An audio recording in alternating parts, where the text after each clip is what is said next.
Está bien. Hello. Hello. Good afternoon. Welcome. Good afternoon and welcome to the Fishers Forum. Those of you who are still outside the room and would like to participate, it might be easier if you were inside the room. Feel free to bring your colleagues in, but I don't want to delay any further for those of you who have showed up on time-ish. GCFI time, you know. So welcome all to the 2025 Fishers Forum at the Gulf and Caribbean Fisheries Institute 78th annual meeting. It's an honor and a pleasure to be here. We've got a great program this year. We've got 6 Gliding Award fishers here with us and another to. That's very exciting. This is like critical mass here. So just to let you know, I'll be moderating. Mitch Lay, GMA from Antigua and Barbuda, will give the starting speech. We're then going to have 5-minute speed presentations from each of the 6 GMA winners. And then we'll have a panel session. So think about questions that you might want to ask these fishers. And then we'll have a brief wrap up and the presentation of the Gladding Memorial Award for this year. So without further ado, let me introduce my colleague, Mitchell Lay from Antigua and Barbuda, GMA winner 2009.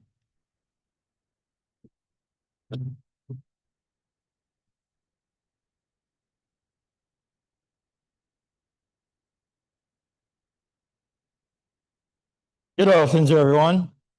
I really want to thank you for staying with us. We trust that you will at least be enlightened as to where GMA fishers are operating and some things that we'd like to achieve.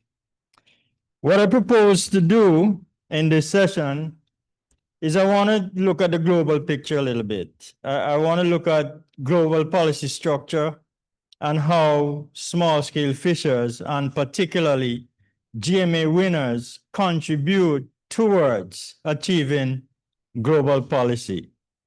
So I want to look at the Code of Conduct for Responsible Fisheries, the SSF guidelines, and then I want to expand into the global picture of Sustainable Development Goals and how small-scale fisheries contribute towards achieving the SDGs.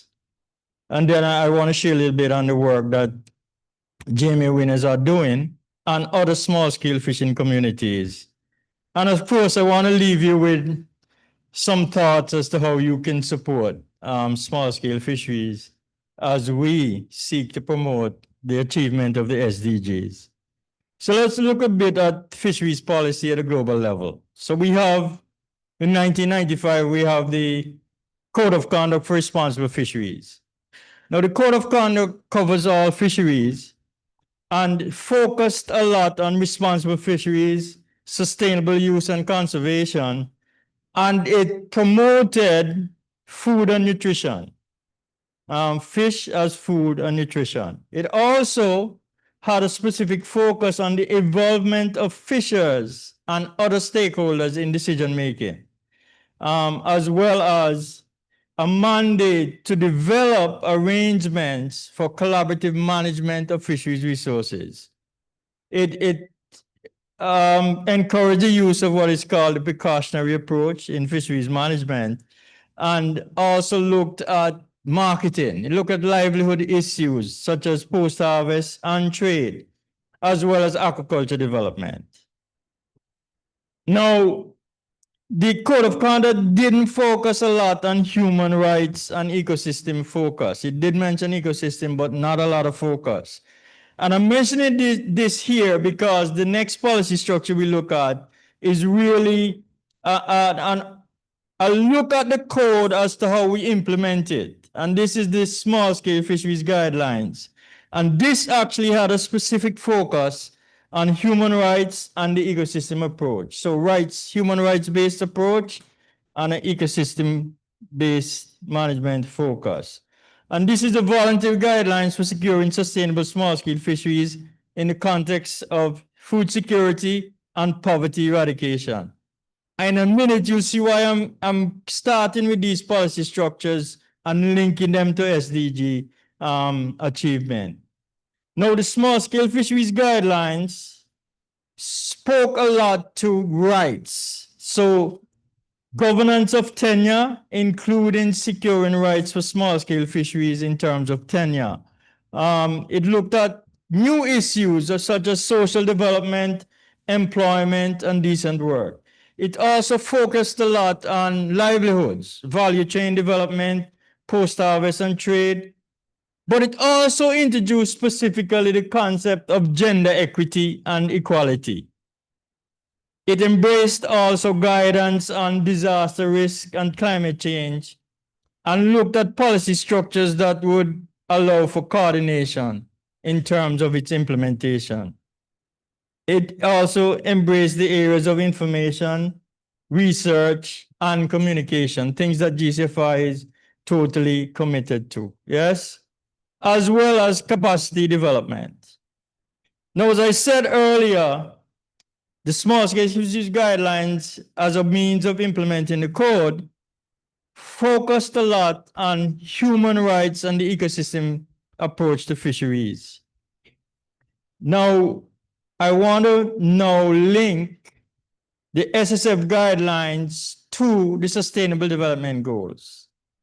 So the Sustainable Development Goals were agreed to in 2015,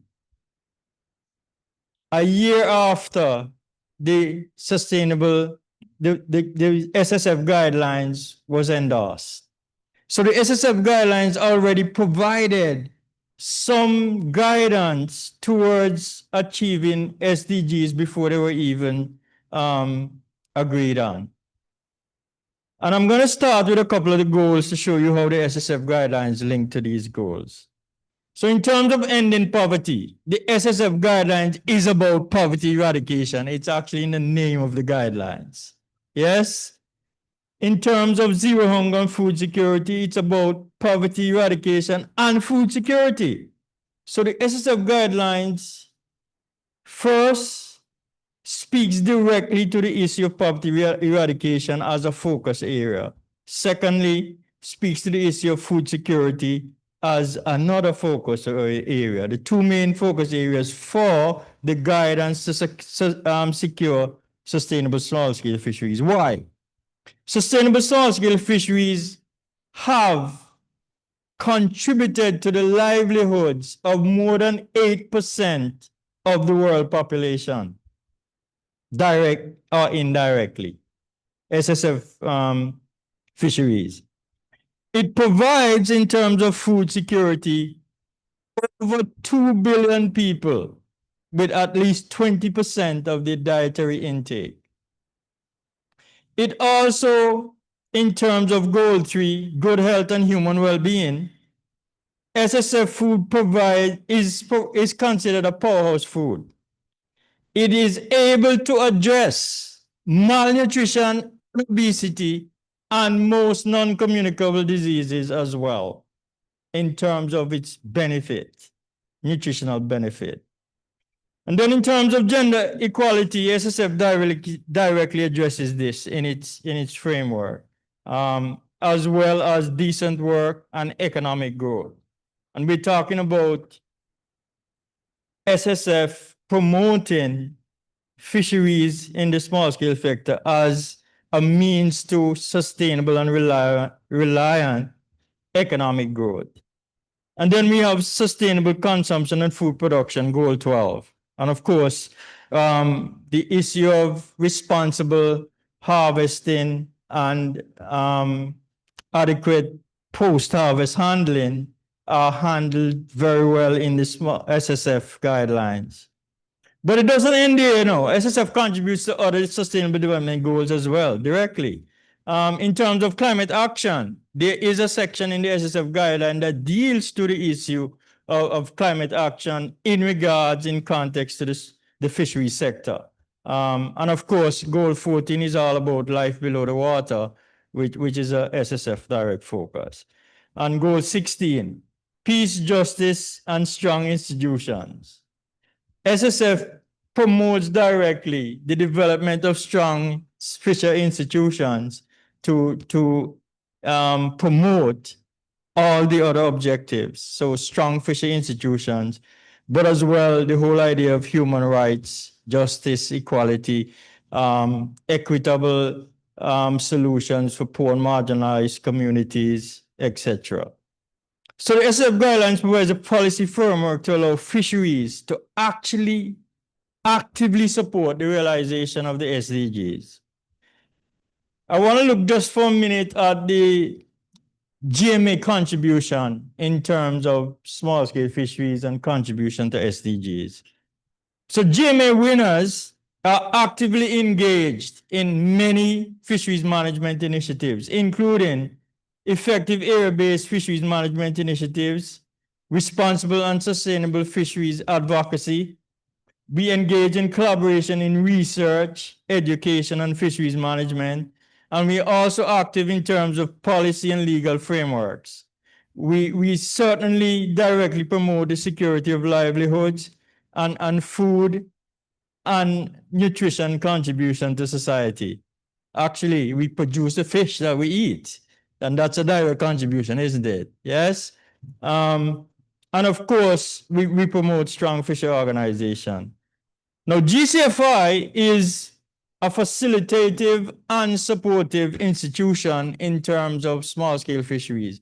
Not only does it engage in collaborative research through its membership, but also in terms of capacity development, networking, and partnerships.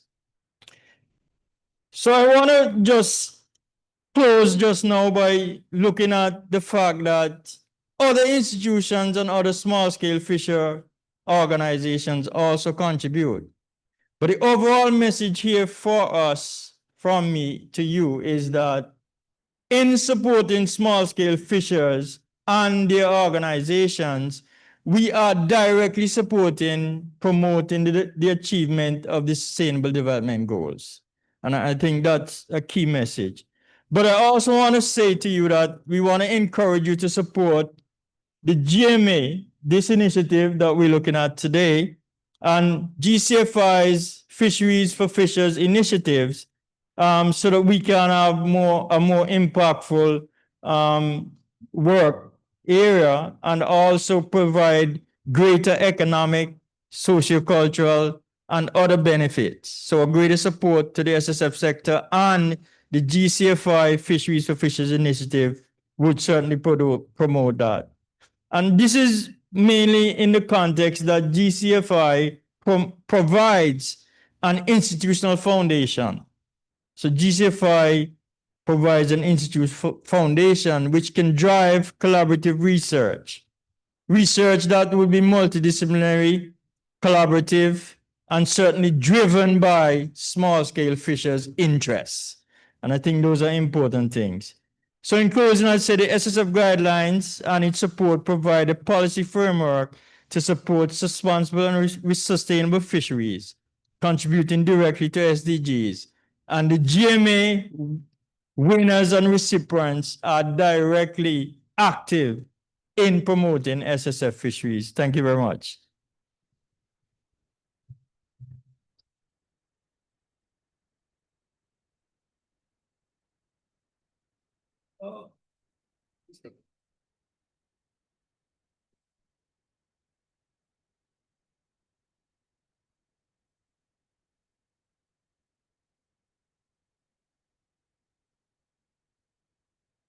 Okay, yeah, listo.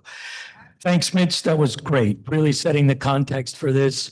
Now we're going to hear from each of our existing GMA winners, the first of which is Angelica Parham from Guatemala.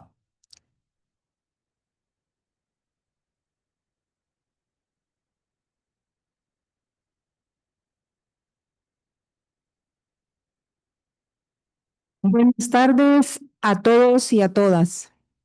Es un gusto para mí poder estar aquí hoy compartiendo con ustedes este evento que anualmente se realiza en diferentes países y nos invitan a nosotros como pescadores y pescadoras.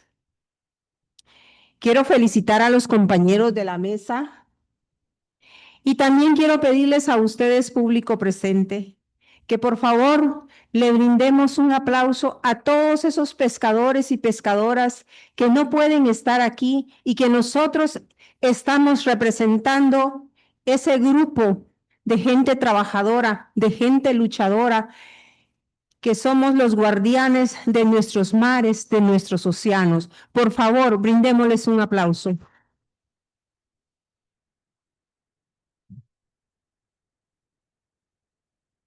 Muchas gracias. Van a disculpar, pero por cuestiones técnicas se me arruinó mi presentación. Entonces les voy a contar pues parte del trabajo que nosotros hacemos en Guatemala. Yo vivo en un lugar precioso en Guatemala, la parte del Caribe de Guatemala.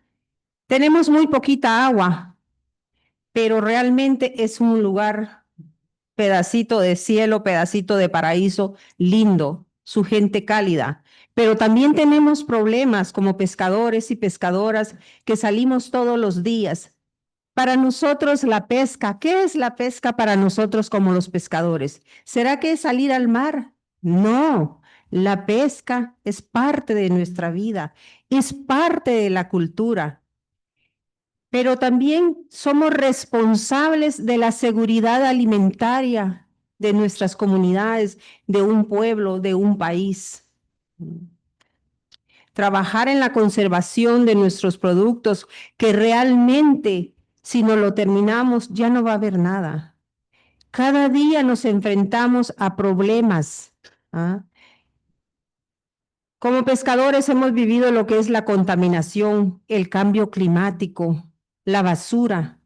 Y hoy por hoy tenemos un nuevo amigo, no sé si va a ser amigo más adelante, pero ahorita se está portando mal, el sargazo.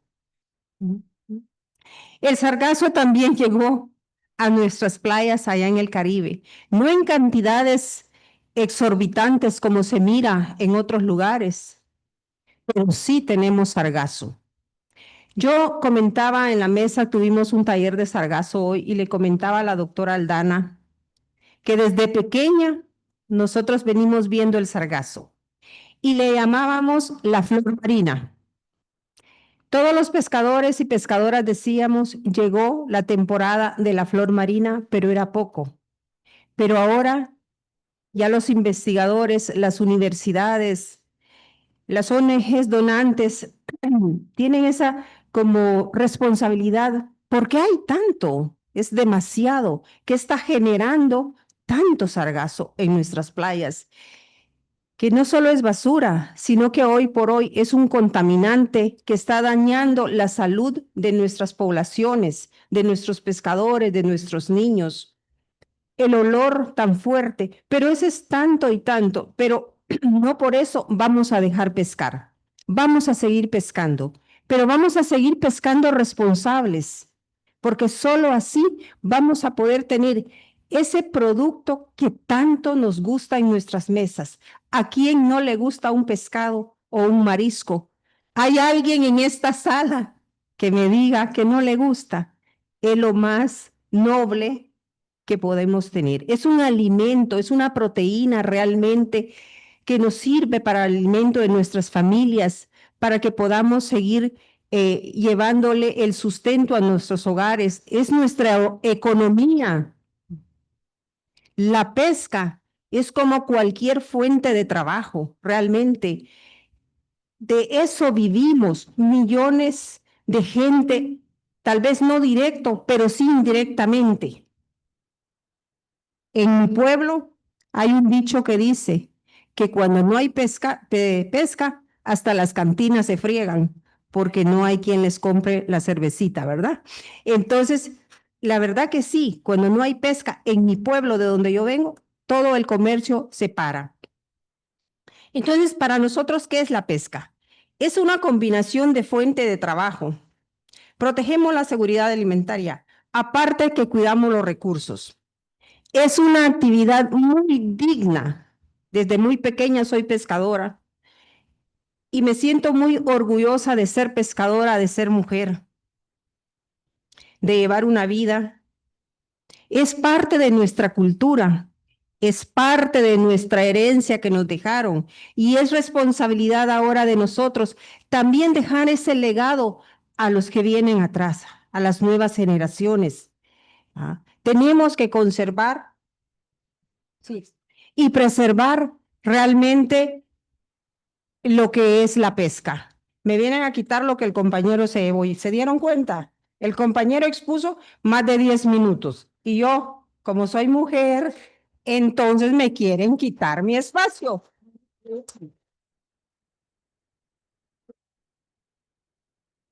Disculpen, disculpen. Lastimosamente, yo creo que todos los pescadores nos hemos quejado siempre de que no tenemos el apoyo de las autoridades, pero no por eso dejamos de trabajar y de cuidar nuestros recursos.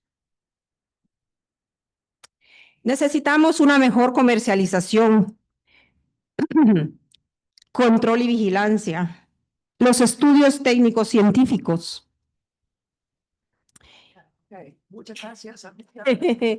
Sí. Por favor. ¿Vieron? Va. Muchas gracias por su atención.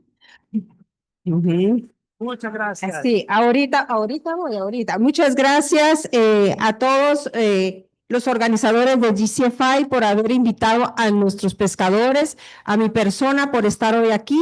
Quiero agradecer al señor Alejandro Acosta, a Marta Prada y a Fábila, que son las personas que pues hacen posible que nosotros vengamos aquí a través de los donantes. Muchas gracias y que...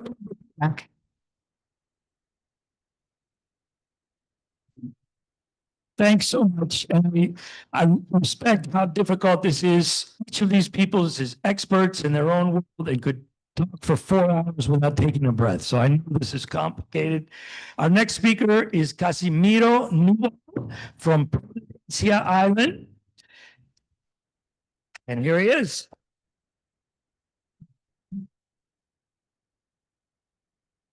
Yeah, guys, good evening. This is a pleasure for me here again at the GCFI.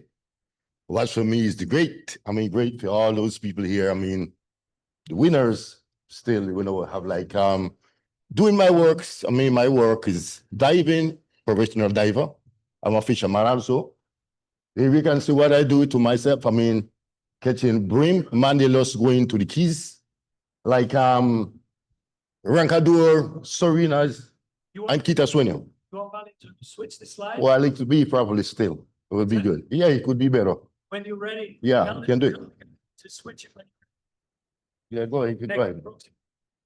All right, here, there, when I go to the key, what they call Kitaswinium, the name is Quina.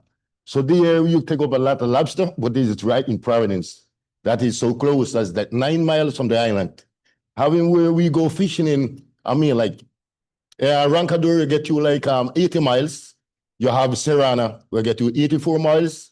Then you pass back, you got another small long reef, we have 36 miles, where you have in Kitaswinium. But the name is Quina, what is in English. And our product all the time we catching that is snapper, lobster. But the deep water fishing in is more properly doing like 170, 180 fathom of water.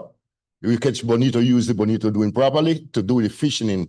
And we have like 3 copes on the island. So you have the copes where you get it from.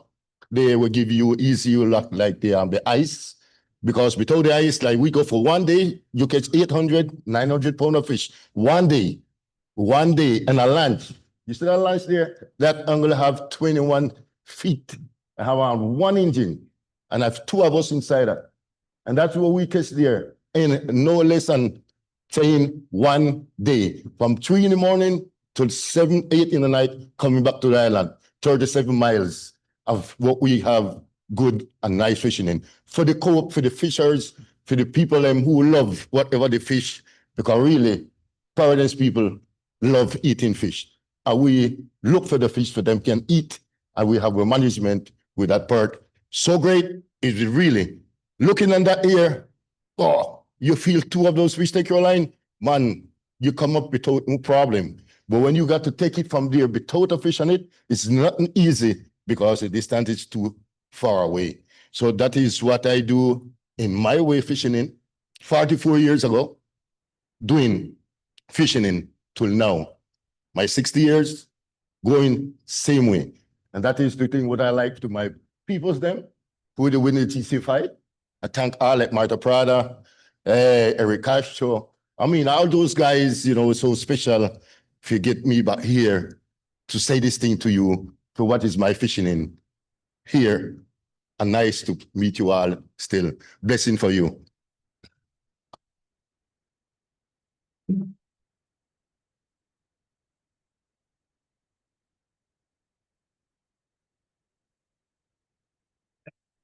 Thanks, Casimiro. And the good news is too, we have tomorrow evening at 7 o'clock, we have roundtable discussions with fishers. So we got about an hour to 2 hours sitting face to face with all of these people. And you'll hear another announcement about that tomorrow. So just to know, everybody gets a few minutes now, but if you want to chat with these people, you get a couple hours tomorrow night. All right. So our next speaker is Scott Hickman, GMA winner from Texas.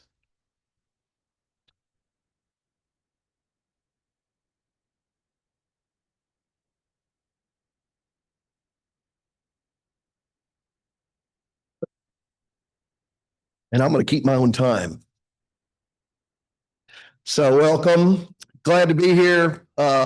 What an exciting time for the Gladding Memorial and the Gladding Memorial Conservation Committee. In a time of very uncertainty throughout the Gulf and Caribbean, what's going on in my home country, you know, everybody knows what's happening. And I think I've spent 5 weeks on Capitol Hill this year begging for funding for good fisheries management, research, our scientific community. It has been a trying, long year. But on the good side, I get to come here and be with like-minded folks.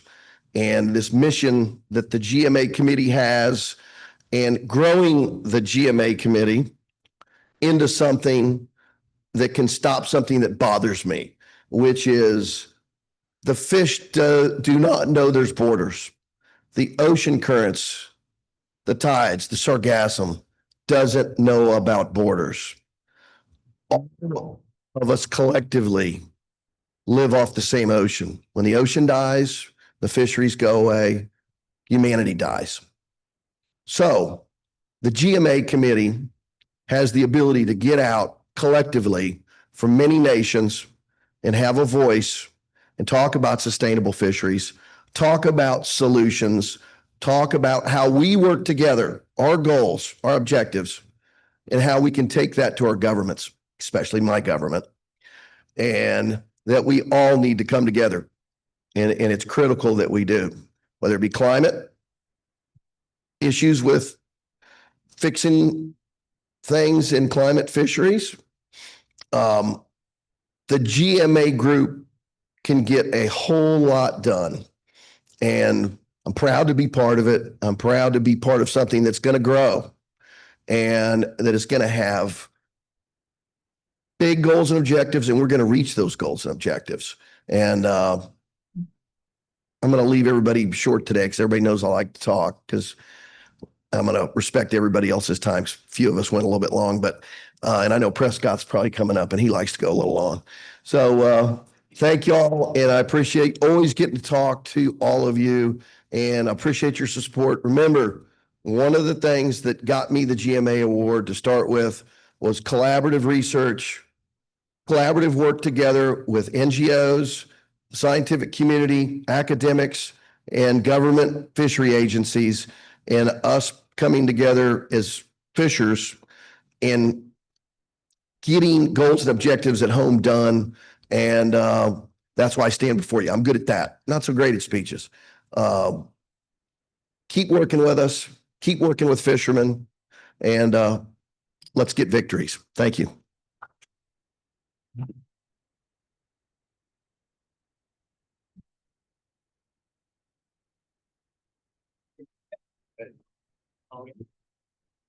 No. Thanks, Scott. And the reminder that you get, by the way, 3 minutes and 9 seconds. So, right? Amazing. And it's so I'm going to take a 30 seconds just to say that Scott brought up two things. He brought up the power of fishers talking about and spreading the word about what's needed. And at the end, he talked about moving the needle for conservation. And what has impressed me more than anything else is these Gladding Memorial Award winners are being awarded and recognized because they're moving the needle towards conservation, towards sustainable fisheries, towards livelihoods, all the sustainable development goals. There's lots of money out there to do these kinds of things, but these guys don't make that money. They volunteer and they move the needle. Our next winner on the podium is Claudio Gonzalez from the Dominican Republic.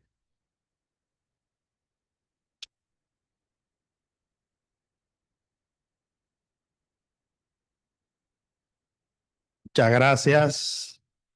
Bendiciones para todos, para cada uno de ustedes. Buenas tardes. Dándole gracias a Dios primeramente, sobre todo, que permite todo, de yo ser parte de cada uno de ustedes. El nombre mío es Claudio Agustín Mato González, pescador de la República Dominicana. Me siento agradecido de estar aquí nuevamente. Quiero contarle algo, algunas de mis emociones en la pesca. No traigo una presentación hoy, pero sí voy a hablar en unos breves minutos de cómo me siento orgulloso de ser pescador y orgulloso de ser parte de cada uno de ustedes. En lo anterior, cuando yo no tenía amor por el recurso, no tenía amor por la naturaleza, yo entendía y entiendo ahora que no era nadie, pero ahora me siento ser alguien porque sí entiendo que soy un granito de arena, soy uno más de las personas que se preocupan, que se ocupan de los recursos. Yo de mi parte, principalmente miembro fundador del proyecto Carey de Concha de República Dominicana, que es un trabajo que hacemos en aquel lugar, lo hacemos con amor, yo lo hago con amor. Le pagan algo a uno, pero no solamente por los pagos, sino por el amor a esos animalitos que antes yo no lo veía de esa forma, pero sí ya ahora entiendo que son parte de mí, que son parte de mi familia. Doy gracias por las personas que se preocupan y que se encargan de que yo pueda asistir a estas actividades. Siempre cuando puedo vengo, algunas veces no puedo, pero yo quiero que esto siga para adelante y que cada día seamos más. Muchas gracias.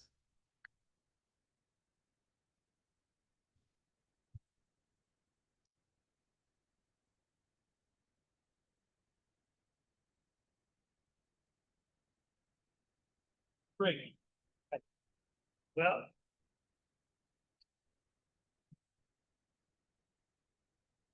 muchas gracias, Claudio, para todo que lo está haciendo en su país. Thanks, Claudio, for everything you're doing in your country. And this is tough. I mean, each of these people, I know so much about what they've done, and this is, I mean, a tiny scratch of the surface, but that's what we've got right now, and that's life. But understand what's behind all this. Our next speaker is Prescott Smith from the Bahamas.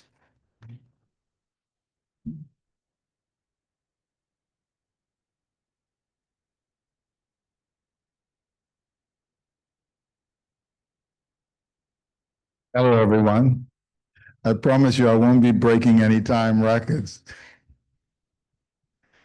Greetings from the Bahamas, and I'm excited to be here with you and to share what drives each and every one of us when it comes to protecting our resources. My passion extends beyond the borders of the Bahamas. For those of you who may know of the Bahamas or what we all grew up hearing, like myself, it was sun, sand, and sea.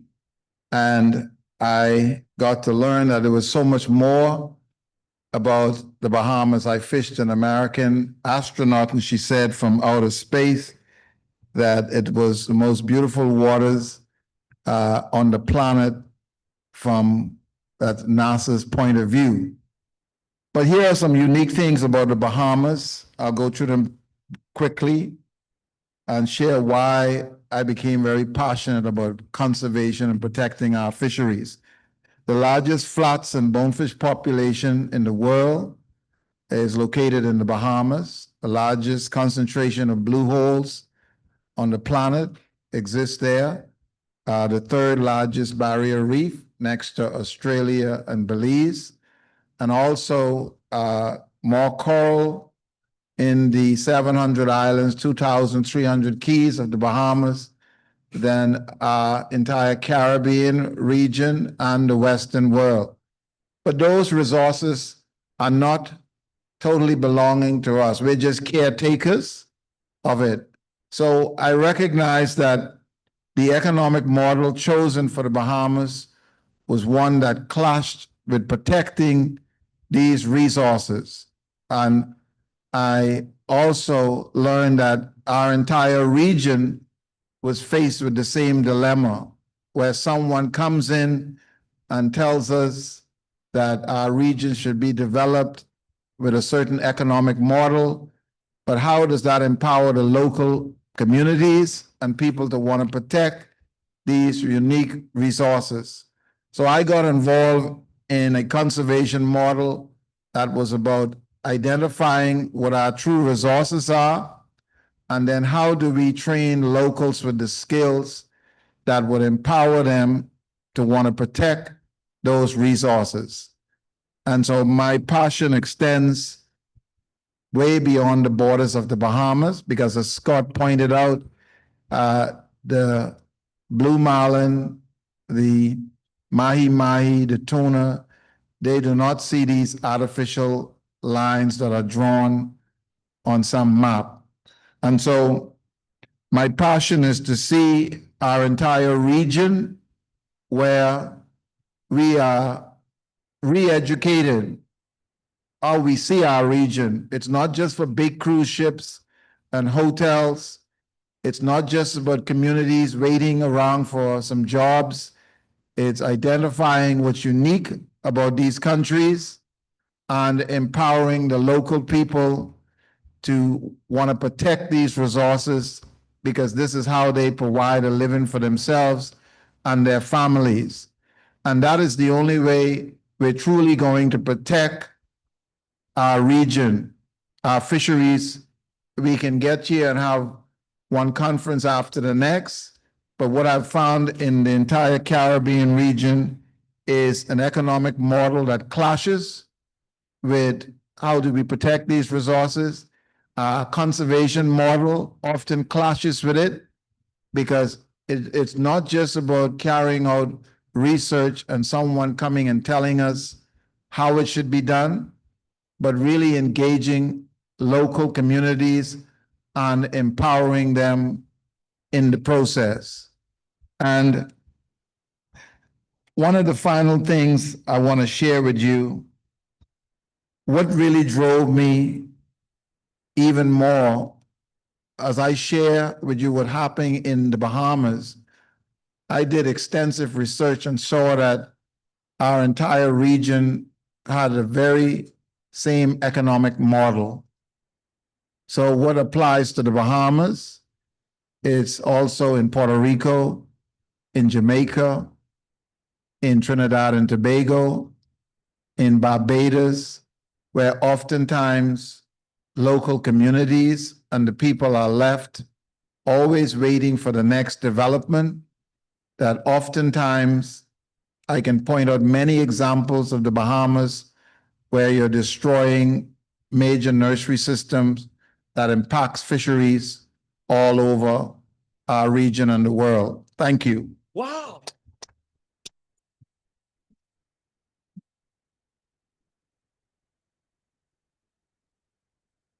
And I can hear that now. Right? Well, thank you, Prescott, for your energy, for your contributions to conservation, for contributions to livelihood, for your lack of fear in the face of some very heavy stuff going on.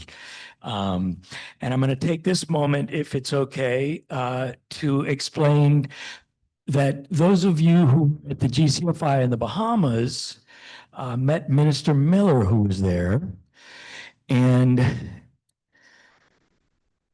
Mr. Miller, unfortunately, due to extensive pressure from economic powers at be that don't share exactly the way Prescott sees the world, passed away this past week. So, with respect, he was part of our team, and it's a huge, huge loss, particularly at that high political level. Somebody that's not going to take a bribe, somebody that's going to stand up for what's right, somebody that's going to support Prescott and the other fishers to do what's right for the environment, which he also knows is the best thing for the economy, biodiversity in the world. So, rest in peace. Our next speaker. Our next speaker is GMA winner Mimi Stafford from the Florida Keys.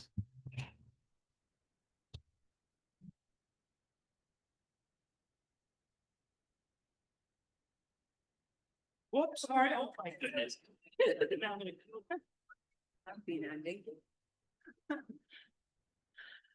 Good evening, everyone. My name is Mimi Stafford, and I'm honored to be here today again and to speak to everyone. And I think the thing that we've all said that we all have in common is that what is really the driving force in all of us is that we recognize the preciousness of the resource that we have all enjoyed having the opportunity to participate in, but it's fragile and it's really needs to be nurtured. And that was my takeaway from my youth. My father and I discovered the reef together when I was a little girl, and he wasn't a fisherman, but he instilled in me the value of protection and the fragility of the environment.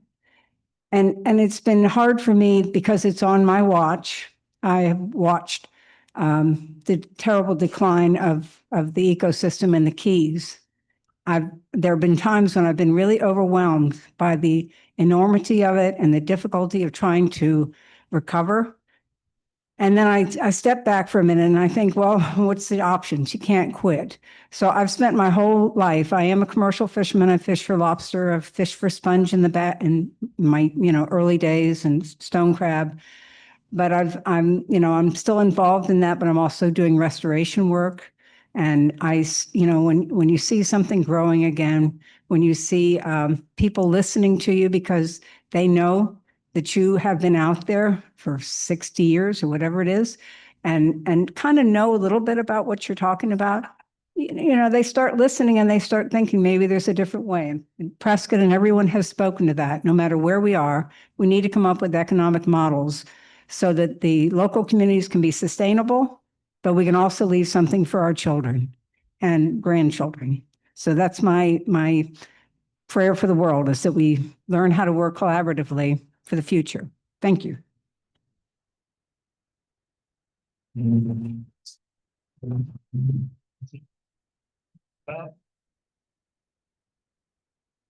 I think the GMAs must be hungry, trying to get through this quickly. Much appreciated, Mimi. Your work is amazing. We're at the point of the Fishers Forum where it's your turn to ask questions of these experts. I'll be moderating, but Fadila will walk with the microphone. I see you're volunteering. Thank you very much. I will. Okay. Yeah.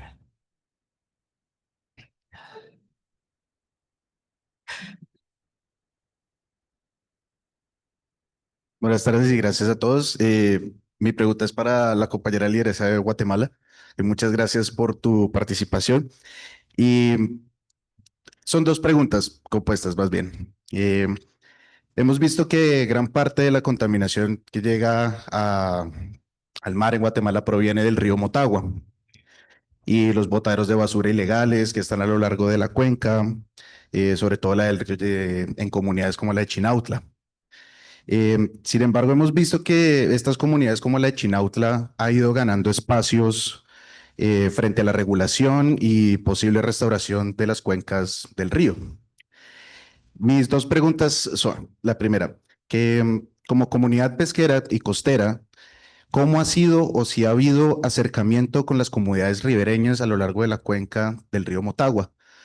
Y esta segunda pregunta, ¿qué mensaje podemos construir para las comunidades de toda la cuenca del río Motagua, que incluya también a las comunidades costeras y ayude no solo a la restauración costera y del río, sino a toda la cuenca? Y muchas gracias.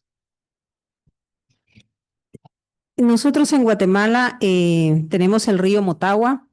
Es un río que viene desde las Verapaces, cruza la ciudad capital y se viene todos los departamentos y llega cabalmente a una comunidad pesquera que se llama el Quetzalito, que está frontera con Honduras. Pero la basura no solo viene del río Motagua. Vivimos en el Golfo, generamos basura en Honduras, generamos basura en Belice, entonces la basura pues, es internacional, ¿verdad? Pero en el caso de la comunidad de Quetzalito, que es la más afectada, está Punta de Manabique, los que conocen el área, se ha estado trabajando con el Ministerio de Ambiente y Recursos Naturales. Ellos han implementado lo que se llama las bardas y el ministerio ha contratado a gente para la limpieza de las playas. Entonces, hoy por hoy cuentan con una bonita playa, pero se ha invertido en esa parte de gobierno y una ONG y el administrador del área, que es el Consejo Nacional de Áreas Protegidas, CONAP, ¿verdad? Entonces, de alguna manera se está mitigando. Hay proyectos también para la cuestión del plástico, CONAP y algunas ONGs están pagándole a la gente para que recojan los plásticos y se lleva algo para deshacerlo y hacer bloco. Pero aún falta muchísimo, ¿verdad? Muchísimo. En el otro caso de la pregunta, pues lo que nosotros como pescadores, y bien lo decía un compañero ahorita, que él se siente feliz por ser ahora responsable.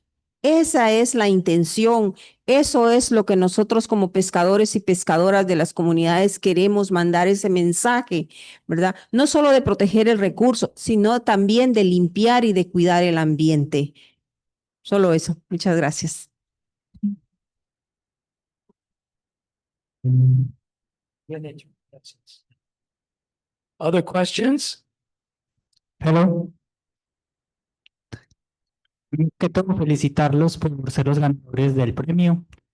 Es increíble que hayan participantes de tantos países. La pregunta es para el panel, si ustedes en sus quehaceres como pescadores tienen alguna relación con los manglares. Muchas gracias.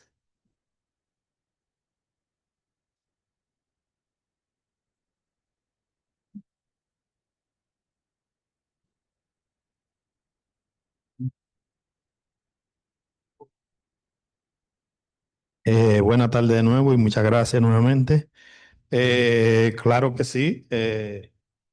Los manglares son una parte de nuestra fauna, de nuestra zona, y nosotros entendemos que los manglares son una parte donde nosotros allá le decimos los criaderos, donde van todas las larvas, donde se refugian todas las larvas. Y si en las costas no estuviéramos manglares, pues entonces la reproducción en lo más profundo fuera imposible. O sea, los manglares son algo muy importante para toda la vida que tiene que ver en el mar. Gracias.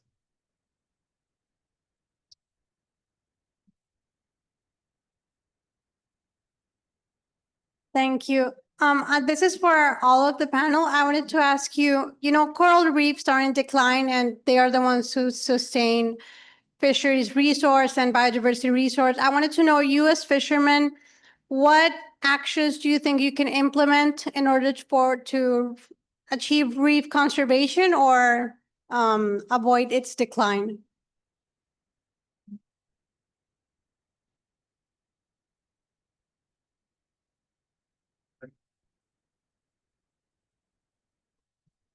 Well, first off, volunteering, is the first step.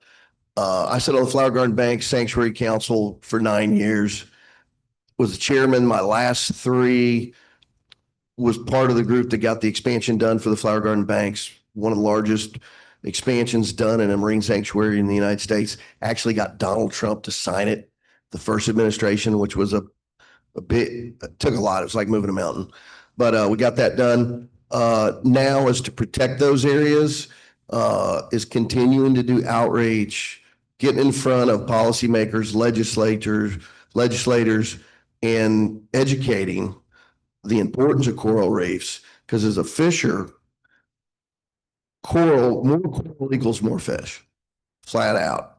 We need to protect these coral areas, protect these spawning aggregations. That's something that Will and I have worked together for a long time, and Will's just got a grant to start doing it inside our marine sanctuary, the Flower Garden Banks, and identify those spawning aggregations and hopefully have some new spas or some MPA type situations to where we can protect those areas, have less coral interactions, and produce more fish. And because whether you're a coral scientist, a coral lover, or a fisher, those two things are symbiotic. And we have to protect these coral areas. Now, the shallow reefs in the Keys, that's a sad situation. I don't know how we reverse some of these trends in rising sea surface temperatures. They've got record 100-degree sea surface temperatures. They're killing the reefs in the Florida Keys. Our king mackerel have disappeared in the Gulf of Mexico because of high sea surface temperatures. All these things have a correlation, but as a group, we got to come together and fix these things. And I'm going to let Mimi talk a little more about what they're doing. Do you have time? Yeah. Okay. Yeah.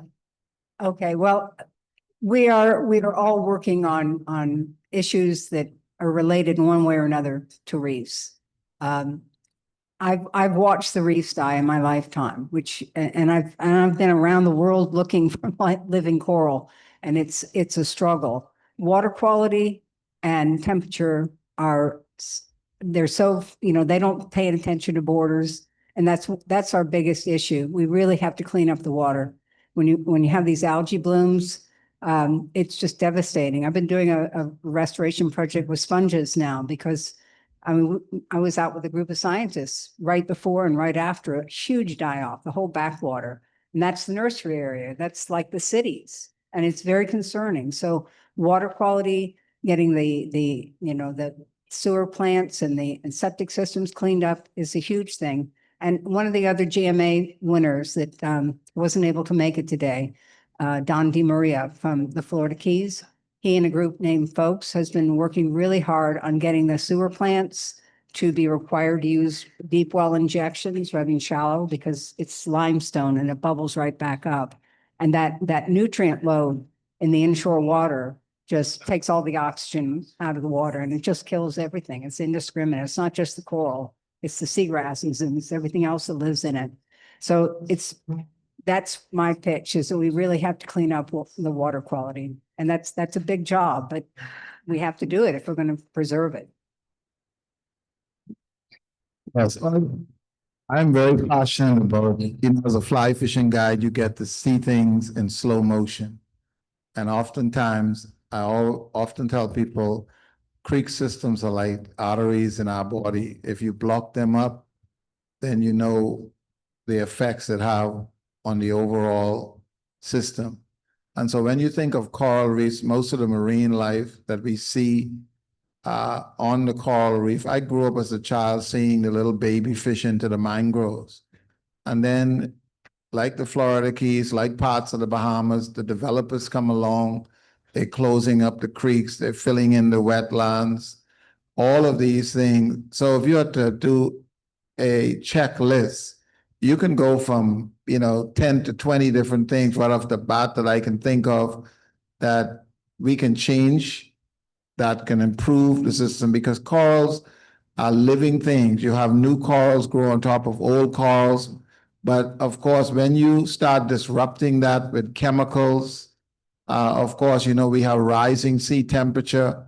But of course, you have the winter cycles around again. So there are things that we can do on a quite an extensive list, like how we're just taking down the trees, filling in the wetlands, blocking up the creek systems, amount of chemicals going into the water. The corals do not like bleach. They don't like all of coming from the chemical companies. If you pour it into the rivers and the creeks, it's going to go to the ocean, it's going to go to the reef. So all of these things that I see contribute to the destruction of our marine environment and resources. But we also have the power to reverse these things at the end of it. And I think a lot of it is educating the population, because there's a huge disconnect. Someone who's putting the chemicals from a big chemical company, they're just thinking about short-term profits, and they don't see the effect of how it goes out to the reef system at the end of the day.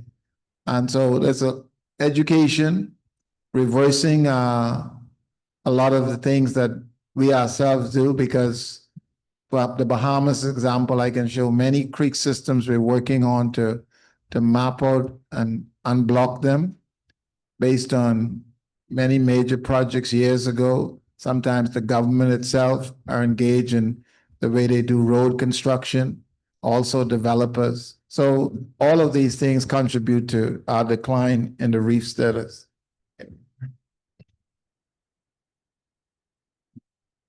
Yeah, really, what you would like to understand, Noble, I have like 14 years doing this work with the coral. I doing my fishing in, but I still have to work with the coral. After the Hurricane Idiota, really what happened to us, we had to fight back with Corales and Conservation International, only on the coral. I work with that all the time. Up to now, I'm doing it. So they're having a problem, the sickness, the whites were coming from the States, were coming to the whole Caribbean. We had losing all what is the pantile, what it is a recurrence, or we call then, how you like it, how you know it? You have pantile, you have CW bone, right? So all them, all that what was the CW bone that lasts completely. We don't have it back on the island. Of Paradise Island, up to now, we don't see no one. And I dive the whole area, the whole Providence looking for that. And the only thing we find back was the pantile. We find it just close by the reef, because the reef is Angle first was pantile. That way the fish then go on, that's the way they live under. You understand? So we find some, and we start to put it on, we put it on some cuerda, we call it, and cuerda flotante. Whatever it is, right? So we put them on in it, bodyguards. We put on like each string, you put like 115 pieces in like 1, 2, 3, 4, like 12 string. And like in 1 month, 2 months, you see something is completely, he go back, he starts to stick on string. And then from there, we transplant it back. But the one where we cannot get back is the CW bone, but the pantile we're getting back. That is something we're working on right now. Still, I'm a fisherman, I'm a diver, but still at work with the coral saving.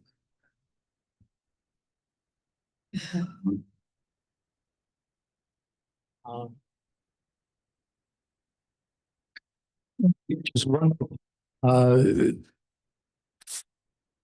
to finish this one, yeah, un minuto. Solamente para somebody that was naughty was the first GMA winner, Don De Maria, who has spent about a decade suing cities that are disposing of sewage improperly and illegally. And he's winning. City of Marathon, City of Stock Island, he's beating them in court. And sometimes, as he says, if you want to do conservation, sometimes the best place to do so is in the courtroom. And many of the other GMAs have been successful doing exactly that. Suyo. Sí, buenas tardes a todos.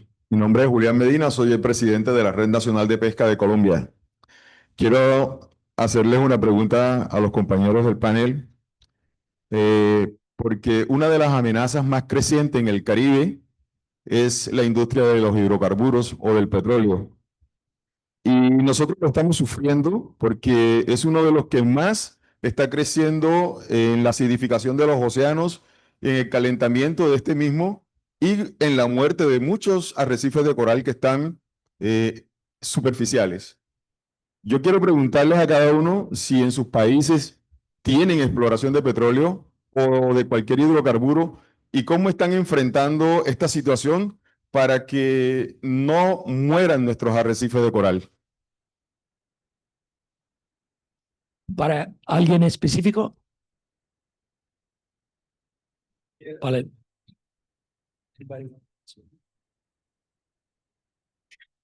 Nosotros en Guatemala, pues todavía no tenemos eso, pero sí sabemos que hay muchas licencias.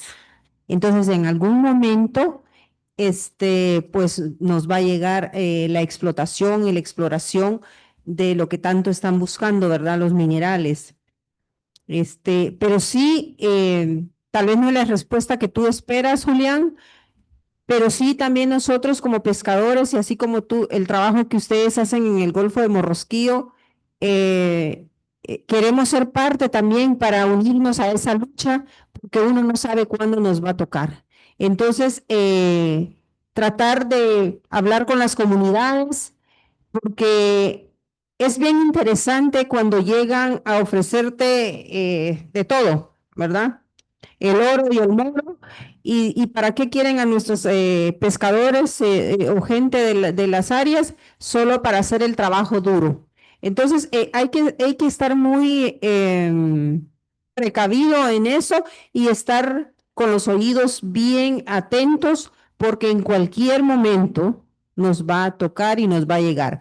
Pero por eso hay que seguir fortaleciendo las organizaciones de pescadores. Se me olvidó mencionar que como Guatemala estamos buscando apoyar a la Unión de Pescadores Latinoamericanos de la ULAPA y seguir adelante, fortaleciendo y haciendo bases grandes en el sector pesca artesanal de todo el mundo.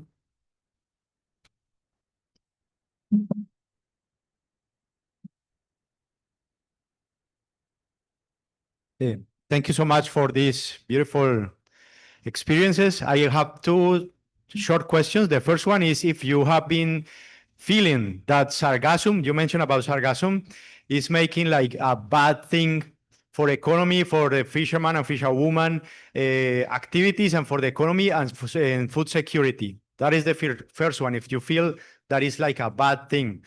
And the second one, if you are willing or will be willing to collaborate with a team of economists and to share experience and knowledge. So maybe we can together build an assessment of the impacts of sargassum in fisheries economies. That's the two questions. Voy a decirlo en español. Si están dispuestos, si ustedes han sentido que el sargazo es algo malo que está afectando la economía, la actividad pesquera en pequeñas pesquerías, y si tiene un impacto negativo para la seguridad alimentaria. Y si estarían dispuestos a colaborar con información desde cada uno de sus territorios, con un grupo de economistas para tratar de hacer un acercamiento del impacto negativo que tiene el sargazo sobre la pesquería y la seguridad alimentaria, a ver si podemos hacer algo que lleve un mensaje a los tomadores de decisiones. Gracias.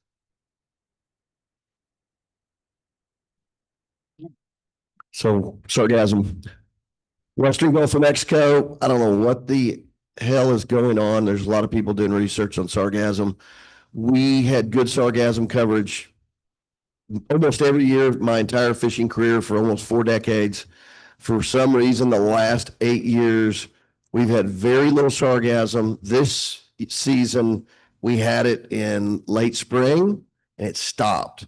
The one thing from a tourism impact, we've educated people enough, and we do it with our newspapers and social media with the tourist, and explain to them this is what builds our beaches.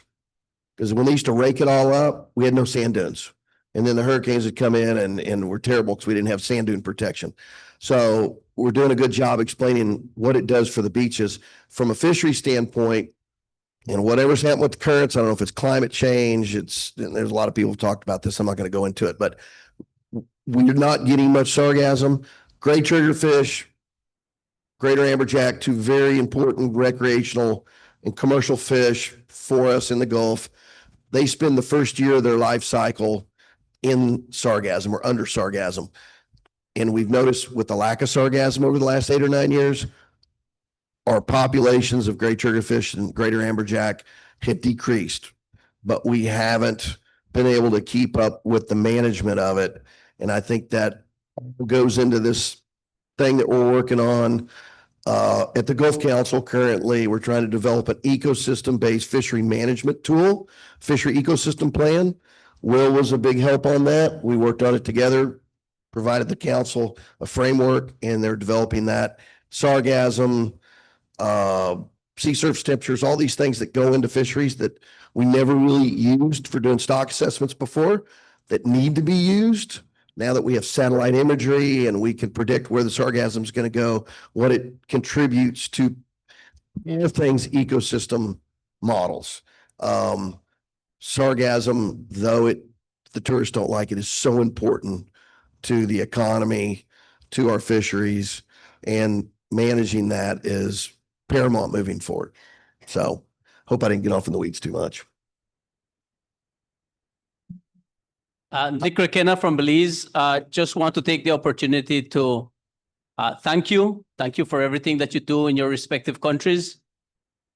And in reflecting in what you said, what you've shared this evening, I know that you're patriots in your countries, you're champions in your countries because of what you do, your unwavering commitment.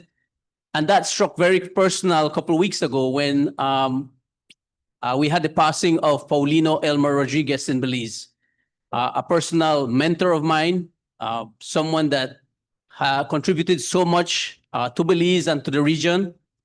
And maybe this is just a call for us to better document your experiences, your challenges, the doors that you've opened, document it in a way that will allow for others to build on what you've done so far. And yeah, just thank you.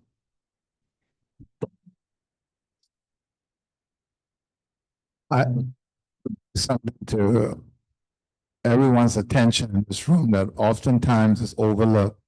We cannot look at what is happening with Scott in the Gulf or what is happening in Belize as if it's something in isolation. It's not, doesn't affect me. Our region is faced with an increased appetite for extracting resources, and they are not looking at the best practice. And so I wanted to bring to your attention the Bahamas. I mentioned to you about the largest floods in the world. Over 50,000 boats from the United States fish in the waters of the Bahamas.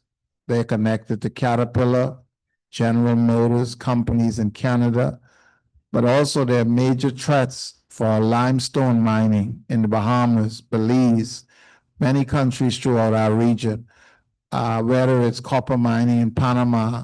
And I think we have to pay attention to these things collectively, recognizing that the destruction of these systems have a domino effect on fisheries of the whole region.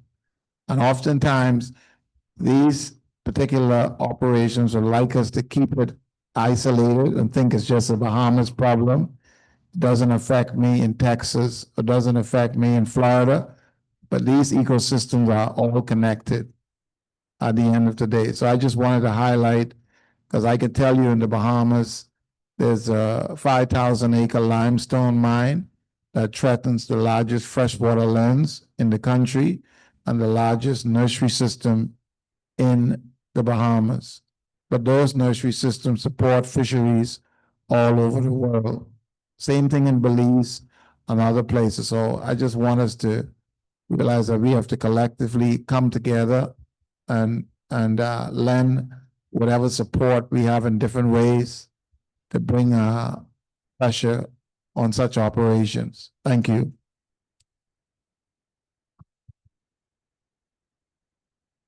I would just like to add that my understanding, I was working with some collaborative groups on the sargassum issue.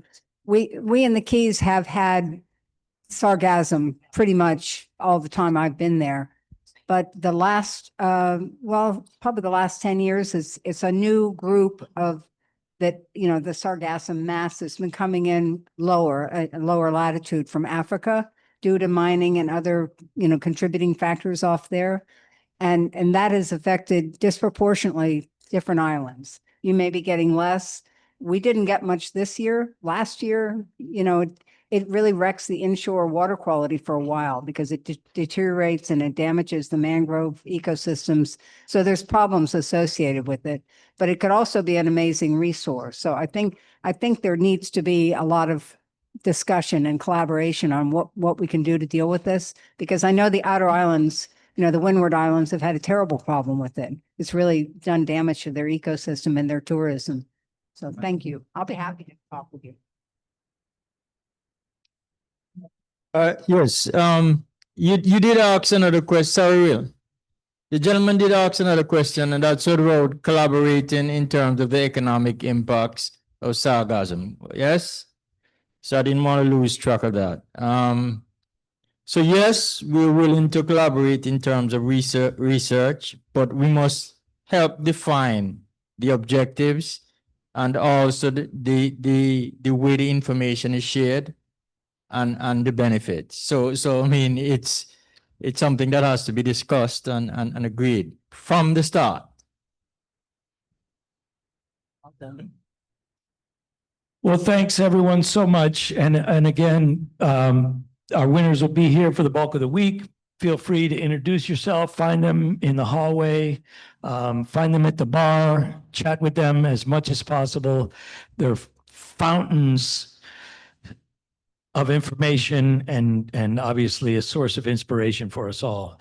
So to the last part of our program here, which is the presentation of the Gladding Memorial Award for this year. So Buddy, if you'd come up and join us, please. So as many of you have heard, over the last 20 years, this is an award that GCFI Board of Directors gives annually to a fisher in honor of Peter Gladding, who was a fisher from the Florida Keys that was an inspirational conservationist. And I know I've told this story 1,000 times, and I'm going to tell it in about a sentence this time. The Florida Keys National Marine Sanctuary was in flux. Scientists, managers, conservation NGOs, everyone arguing about what ought to happen. And Peter helped cut through the chase after 7 years of discussion and got agreement from everyone, all these different sectors, to close the Riley's Hump multi-species spawning site to fishing permanently. And as a result, that volcano of reproduction of snappers and groupers and all the other species are now continuing to flood from the up Keys right down through Florida and up the East Coast. And that's a major contribution. That's a major contribution. And all of the GMAs similarly have moved the needle in that kind of way. And so for this year, again, we award it to a fisher who demonstrates, like Peter, through action, their commitment to both sustainable use and conservation of marine resources. And I'll harken back to what Mitch said in the beginning. It's all about sustainable development, but also biodiversity protection, livelihoods, the whole 9 yards. And the GMAs are leading the charge towards all of those international goals. So do I move this way? Next slide. We're going to recognize Buddy Gwindon for the award. He's here with us. Before I do that, I also want to echo Nick in sharing the loss of Elmer Paulino from Belize, who we lost recently, GMA winner from 2023. Again, a big loss for our community. So may he rest in peace. And finally, you know, many of us try to be here, many of us can be here, many of us can't make it. And so I also want to thank Richard Boyer and the people from the Haiti Ocean Project who tried desperately to bring him here. And the 9 countries he had to go through, in spite of having a US visa, you know, it wasn't going to happen. So he was the winner last year. He's phenomenal. Hopefully he will be here next year. But anyway, I guess the statement is, to those who can't be with us, you are still with us. So bear with me. I'm gonna brag about you now. Okay. All right. So without further ado, I want to give you a few highlights about this year's winner. And like all of these discussions, this could be a 7-hour speech. I'm going to try to do it real quick and give you just a few highlights. But he's been a commercial fisherman for reef fish and shrimp since 1978. He's the owner and operator of Katie's Seafood Market, named after his lovely wife, who's here with us as well. And he's also been a huge, so big time commercial, moving fish, catching fish, selling fish, okay, but also big conservation leader, all right? Founder and the director of the Gulf of Mexico Reef Fish Shareholders Alliance. And we'll tell you more about who they are and what they do. But in a nutshell, no, I'm gonna keep moving. What I wanted to tell you about is also he was the founder, co-founder, and board member of something called Gulf Wild program, and I'm going to tell you some details about that particular one in a minute. He's a board member of the National Seafood Harvesters of America, and if you can imagine, that represents a lot of political clout and a lot of money, and you know, as we work together throughout the Caribbean, this is the kind of partner, this is the kind of people that we need to bring together with all of us. We all share this resource. So in terms of outreach and engagement, as Scott said, you know, weeks and weeks on Capitol Hill.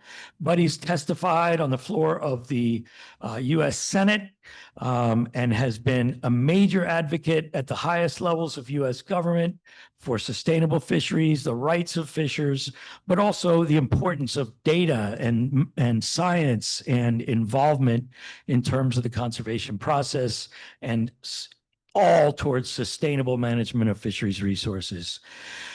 Huge educator, as I said, not only to policymakers, but also young fishermen and young fishermen who are trying to get into the industry, but also small kids.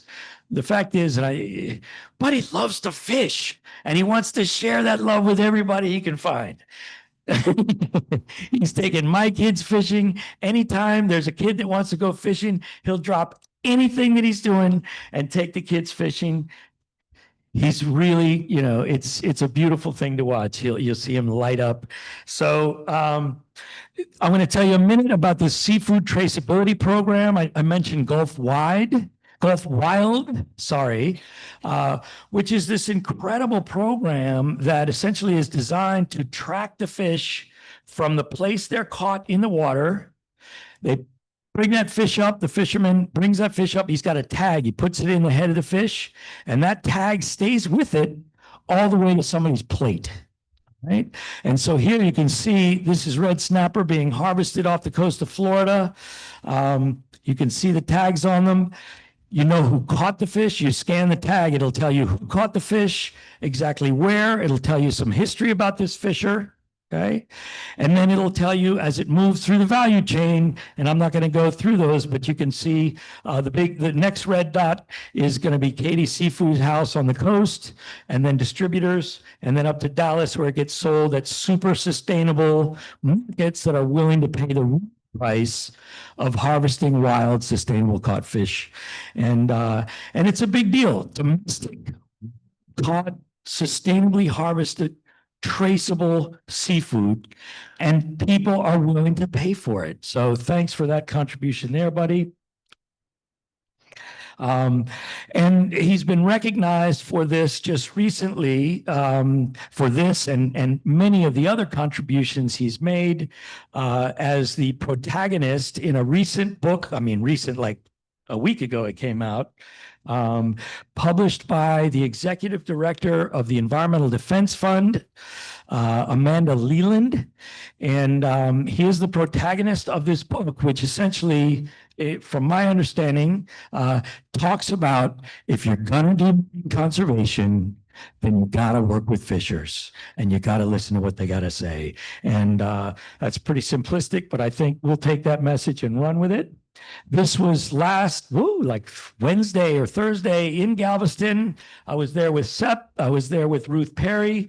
And you recognize the rest of these people, except for the other author, but Amanda Leland on Buddy's side, the two authors on his side. So anyway, they've been on a month-long book tour all over the planet, all over the US. Sorry, that's not the planet, as some people might think.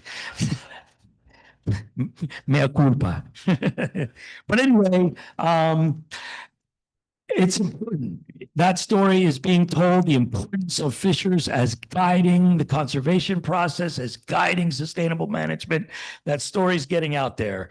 And we can thank EDF and we can thank Buddy and Scott, who's been on the tour and part of the book as well, and many others, SEP and EDF and Nicanor and many, and Lalo and many others who have recognized how important it is, finally, and started to put some gas in this tank. And so I think the last thing that I want to say, about Buddy, like I say, I already told you how much he loves to fish and fish with kids and mentor, but I think one of the things that warms my heart the most about Buddy is that he's, you guys are family. You got a family business. You treat your employees like family. You got grandkids that you kind of worship, in a wonderful way. And it just, you guys are family, and family is really important, whether they're your blood or whether they're connected by ocean currents. Family is family. So, with that, I want to welcome Buddy to the GCFI family, and as the 27th winner from 17 countries around the Caribbean, the 17th winner in 21 years of the Gladding Memorial Award. And now I'm going to have Angelica from Guatemala actually present the award to Buddy directly. You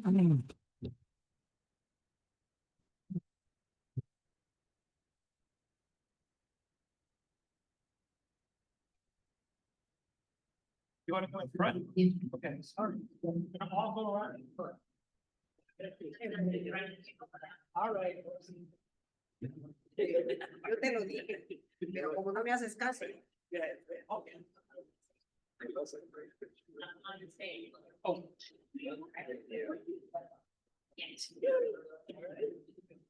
Hand up. Aquí o ok, gracias.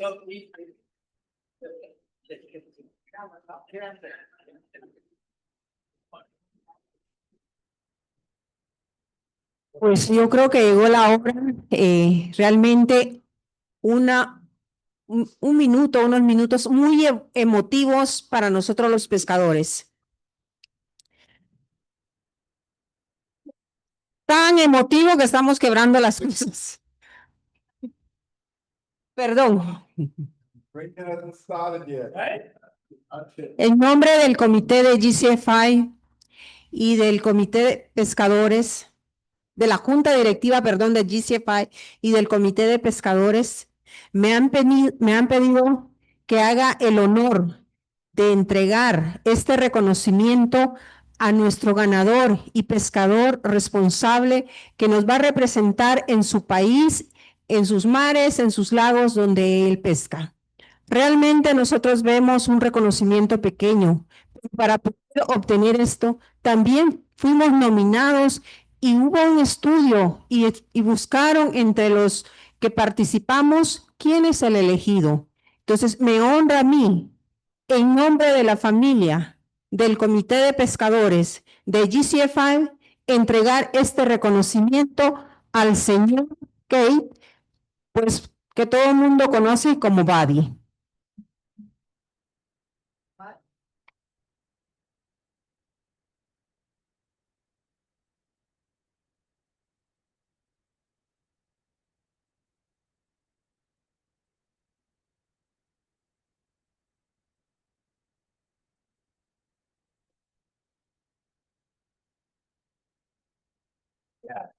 We'll head to the bar. Everybody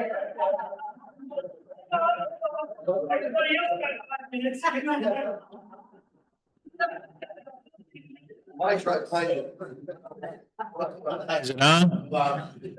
I just want you to know I'm humbled and I'm honored to be here and to receive this award.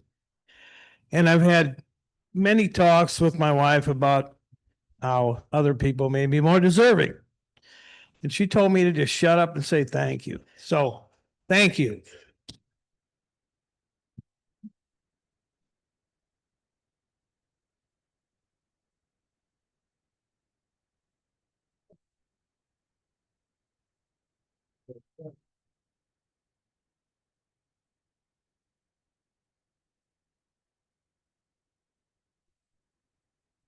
Thank all of you, and family is very, very important to us. And I consider all of you part of the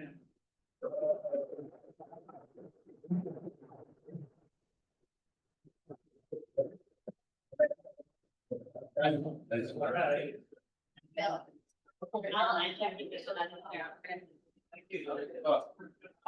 Let's open them crates. Let's go do some heart surgery on them crates. Block the artery.